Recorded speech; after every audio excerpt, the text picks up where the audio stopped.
Tonight, in about, 20 minutes, President Obama is going to give his second State of the Union address. And it comes at a time when our economy is in trouble.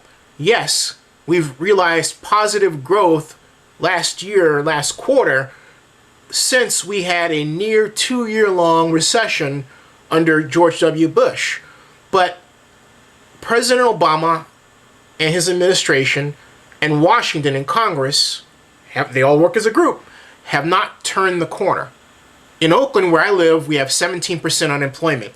In Georgia, where I live, half the time, the state's got another double-digit unemployment rate. And in Atlanta, I believe it's around 13% last time I checked. Bottom line is, wherever you look in the United States, people either don't have jobs or they are severely underemployed. How did we get here, and what are they doing wrong? And also, what kind of change should the president make? I'm going to reverse that.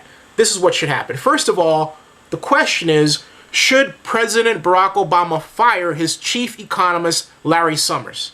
I say yes, and it is not due to Larry's decorated career. He is an outstanding economist, one of the most popular ever in an administration among some. Okay, but the bottom line is, look at the scoreboard. Fall. I say it should be Summers, and here's why.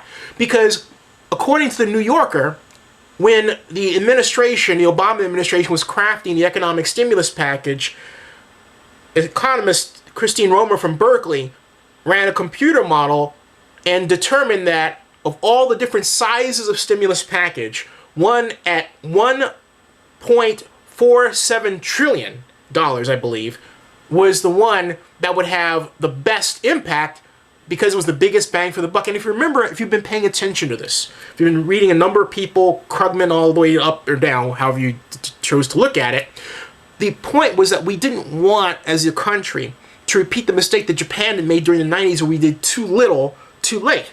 So it was important to have a big bang right off the bat. Remember, this was supposed to be that big bang. According to the New Yorker, Larry Summers deliberately avoided presenting to the president the $1 trillion stimulus plan, the one that would work. And that's a major issue because we've lost $976 billion in wealth accumulated over the past 30 years in job loss.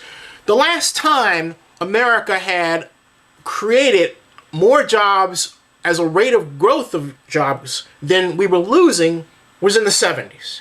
That is, over that period of time, we've leveled off in job growth and increased in the number of jobs that have been going out of the United States. That's where the wealth has gone. And their argument was, well, look, it's going to be too much of a sticker shock. Congress is not going to want to do it because it's just too big. But at the time, international economists were saying that China's economic stimulus package, with roughly 2 to 4% of its GDP, was the target because it worked for them. That means for us, it would have had to have been around $2 trillion. So those numbers were out there. And Congress was already getting its mind wrapped around a possible multi-trillion-dollar stimulus package. They didn't present it. And that set us up for where we are today, and that's Larry Summers' fault. So as far as I'm concerned, Larry Summers with Treasury Secretary Timothy Geithner should both take the fall. They both should be fired. It's not personal, it's only business. And where we should go is replacing Larry Summers with Robert Reich, who's professor at Cal at the Goldman School of Public Policy, and our new treasurer should be a person I pushed for a long time, and that's TIAA-CREF CEO Roger Ferguson, who led our country on a dramatic comeback after 9/11, where our fiscal system arguably was in tatters. That's the change Obama should make. It would set this country right on course and administration right back to where it needs to be.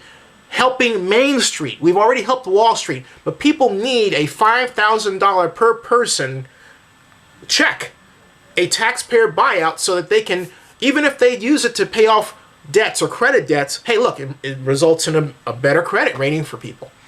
The C, the consumption and the calculation of aggregate demand as part of gross domestic product, is the one that needs to be boosted, because the I, business investment, and the E, exports are low, as are currently consumption. So in order to get the C up, we gotta improve the G, which is government. That's the only one that's there that's got any money. That's what we need to do. I only hope the Obama administration gets the picture before it's too late.